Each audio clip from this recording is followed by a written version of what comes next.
Breaking news. అమెరికాలో ఒక తెలుగు విద్యార్థి బలవన్మరణానికి పాల్పడిన విషాద ఘటన చోటు చేసుకుంది. అమెరికాలో తెలుగు విద్యార్థి బలవన్మరణానికి పాల్పడిన కారణం అమెరికా అక్రమ వలసదారులను పంపించేస్తుంది.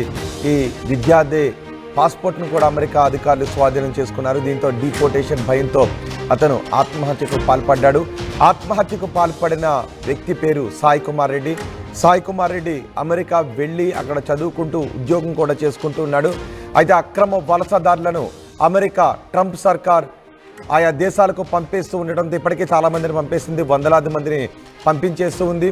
దీంతో తన పాస్పోర్ట్ను కూడా సీజ్ చేయడంతో భయానికి గురయ్యాడు సాయి కుమార్ రెడ్డి. ఉన్నత చదువుల కోసం అమెరికా వెళ్ళాడు. న్యూయార్క్లో ఉంటున్నాడు సాయి కుమార్ రెడ్డి. సాయి కుమార్ రెడ్డి పూర్తి వివరాలు ఇంకా తెలియాల్సి ఉంది. కానీ తెలుగు విద్యార్థి అమెరికాలో ఆత్మహత్య చేసుకున్నాడు అనే విషయం తెలిసిన వెంటనే పెద్ద ఎత్తున కలకలం రేగింది.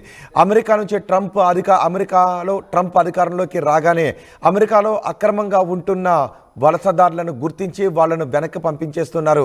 కాళ్ళకి చేతులకు సంఖ్యలు వేస్తున్నారు. ట్రాకర్లను అమర్చి సైనిక విమానంలో అమానవీయంగా వాళ్ళందరినీ ఆయా దేశాలకు పంపిస్తున్నారు. అందులో భారతీయులు కూడా ఉన్నారు. భారతీయులు కూడా ఎక్కువగానే ఉన్నారు. చూడండి ఒకసారి ఆ చేతులను వెనక్కి పెట్టి సంఖ్యలు వేసి తీసుకెళ్తున్న దృశ్యాలు కూడా కొన్ని చోట్ల చోటు చేసుకుంటున్నాయి.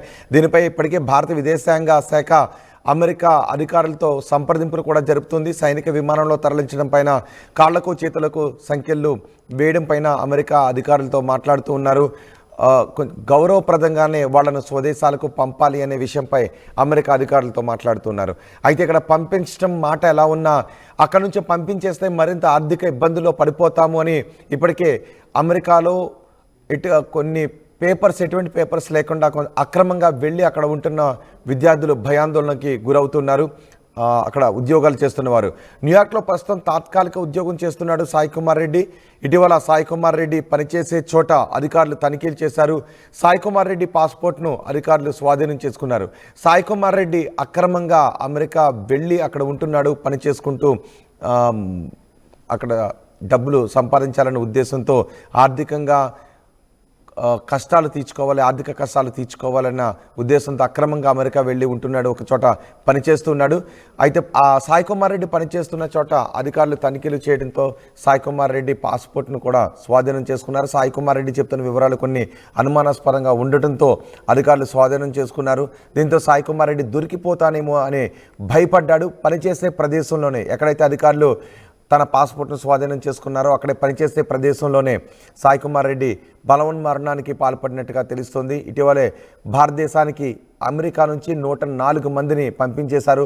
మరో 400 మందికి పైగా భారతీయుల పేర్లను సిద్ధం చేసినట్టుగా తెలుస్తోంది. అది ఫైనలిస్ట్ అని చెప్తున్నారు. ఇప్పటికే వేలాది మందిని, కొన్ని ఇయర్స్ నుంచి చూసుకుంటే వేలాది మందిని అమెరికా అక్రమ వలసదారులను గుర్తించి భారత్కు పంపేస్తుంది. ఇది నిరంతరం కొనసాగే ప్రక్రియ అని అమెరికా చెప్తుంది. ట్రంప్ వచ్చిన తర్వాత ఈ నిబంధనలను మరింత కట్టుదిట్టం చేశారు, మరింత కఠినతరం చేశారు. దీంతో ఏ దేశాల నుంచి అమెరికాకు వెళ్ళి అక్రమంగా వలస ఉంటున్నారో వాళ్ళందరినీ గుర్తించి ఆయా దేశాలకు పంపించేస్తున్నారు. సైనిక విమానంలో పంపించేస్తున్నారు. చూడండి ఒకసారి మీరు ఆర్టీవీ స్క్రీన్ పైన రెండో బాక్స్లో చూస్తున్న ఈ వ్యక్తే సాయి కుమార్ రెడ్డి. అమెరికా వెళ్ళాడు, న్యూయార్క్లో ఉంటున్నాడు, ఒక చోట పని చేసుకుంటూ ఉన్నాడు. ఇప్పుడు ట్రంప్ వచ్చిన తర్వాత అక్రమ వలసదారులను పంపేస్తాము అని అనౌన్స్ చేయడంతో, ఆ ప్రక్రియ ప్రారంభించడంతో అక్రమంగా వెళ్ళి అమెరికాలో ఎవరైతే ఉంటున్నారో వాళ్ళందరూ కూడా భయభ్రాంతులకు గురవుతున్నారు. ఒకవేళ తమను స్వదేశానికి పంపించేస్తే మరిన్ని ఆర్థిక ఇబ్బందుల్లో కూరుకుపోతామేమో అనే భయాన్ని వ్యక్తం చేస్తున్నారు. ఏజెంట్లు చేసే మోసాలకు తోడు అమెరికా వెళ్ళి అక్కడ డాలర్లు సంపాదిస్తే ఆర్థికంగా బలపడతాము, తమ ఆర్థిక కష్టాలు తీరుతాయి అనే ఆశ కలిసి ఇప్పుడు వీళ్ళందరినీ కష్టాల్లోకి నెట్టేస్తుంది. ఏజెంట్లకు లక్షలాది రూపాయలు, 40-50 లక్షల రూపాయలు ఏజెంట్లకు సమర్పించుకోవాల్సి వస్తుంది. ఏజెంట్లు చెప్పినట్టుగా వింటూ అక్కడికి వెళ్ళి అనధికారికంగా చాలామంది భారతీయులు ఉంటున్నారు. ఇప్పటికే 104 మందిని పంపించేశారు. మరో 400 మంది పేర్లను సిద్ధం చేశారు. 400 మందిలో ఇప్పుడు సాయి కుమార్ రెడ్డి కూడా ఉంటాడు అనే భయంతోనే సాయి కుమార్ రెడ్డి ఆత్మహత్య చేసుకున్నాడు. సాయి కుమార్ రెడ్డి కూడా తెలుసు తను అక్రమంగా వెళ్ళాను అని. అధికారులు ఎప్పుడైతే పాస్పోర్ట్ని స్వాధీనం చేసుకున్నారో ఇక తను అమెరికాలో ఉండటం అసాధ్యం అని అనుకున్నాడు. తన ఆర్థిక కష్టాలు తీరే అవకాశం లేదు, భారత్కు పంపించేస్తే మరిన్ని ఆర్థిక ఇబ్బందుల్లో కూరుకుపోతాను అనే భయాన్ని వ్యక్తం చేశాడు. అంతేకాదు తనను పంపించేస్తే మళ్ళీ ఇక్కడికి వచ్చిన తర్వాత స్నేహితుల్లోనూ బంధువుల్లోనూ తలెత్తుకోలేను అనే భయపడ్డాడు. ఒకసారి అమెరికా ఈ విధంగా అక్రమ వలసదారులను ముద్ర వేసి పంపించేస్తే మళ్ళీ వాళ్ళు దాదాపు జీవితకాలంలో అమెరికా వెళ్ళే అవకాశం ఉండకపోవచ్చు. ఈ భయాలన్నిటితోనూ సాయి కుమార్ రెడ్డి ఆత్మహత్యకు పాల్పడినట్టుగా తెలుస్తోంది. సాయి కుమార్ రెడ్డి పూర్తి వివరాలు ఇంకా తెలియాల్సింది. ప్రస్తుతం అతని ఐడి కార్డు ఆధారంగా, పాస్పోర్ట్ ఆధారంగా అతను సాయి కుమార్ రెడ్డి అని తెలుస్తుంది. అతను ఎక్కడి నుంచి వెళ్ళాడు, అమెరికా వెళ్ళి గతంలో ఎక్కడ చదువుకున్నాడు, ఇప్పుడు ఎక్కడ జాబ్ చేస్తున్నాడు, అసలు అమెరికా ఎలా వెళ్ళాడు, భారత్లో వాళ్ళ తల్లిదండ్రులు ఎక్కడ ఉంటారు అనే, తెలుగు రాష్ట్రాల్లో వాళ్ళ తల్లిదండ్రులు ఎక్కడ ఉంటారనే వివరాలు ఇంకా తెలియాల్సి ఉంది. ఏదేమైనా డిపోర్టేషన్ భయంతో తెలుగు విద్యార్థి ఇలా ఆత్మహత్య చేసుకోవడం అత్యంత విషాదకరం అని చెప్తున్నారు. ఒకవేళ పంపించేసినా పర్వాలేదు, ఇండియా వచ్చిన ఏదో ఒక పని చేసుకునైనా బతకొచ్చు, గౌరవప్రదంగా బతకటానికి అవకాశాలు ఏమీ తక్కువ లేవు. అమెరికా వెళ్ళే బతకాల్సిన అవసరం లేదు, అమెరికా వెళ్ళి అనధికారికంగా బతకాల్సిన అవసరం లేదు. ఒకవేళ ఏ పేపర్ లేకుండా ఏజెంట్లు చెప్పిన మాయమాటలు నమ్మి మీరు అమెరికా లాంటి దేశాలకు వెళ్ళి అక్కడ జాబ్ చేసుకుంటూ ఇప్పుడు దొరికిపోతే ఇలాంటి ఘటనలకు మాత్రం పాల్పడొద్దు అని చెప్తూ ఉన్నారు. ఇక్కడ కూడా అవకాశాలు చాలా పుష్కలంగానే ఉంటాయి, భారత్లో కూడా అవకాశాలు చాలా ఎక్కువగానే ఉన్నాయి.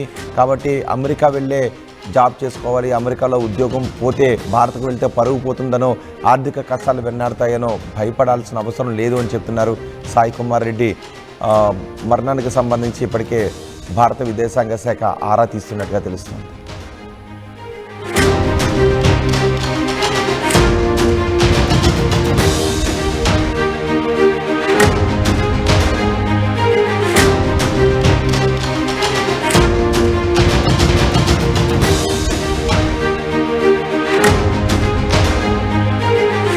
ఆర్టీవీ యాప్ వార్తల్ని క్షణాల్లో చదివే అవకాశం ఉంటుంది. ఒక న్యూస్ పేపర్, ఒక టెలివిజన్ ఛానల్ మీ చేతుల్లో ఎప్పుడూ ఉంటాయి.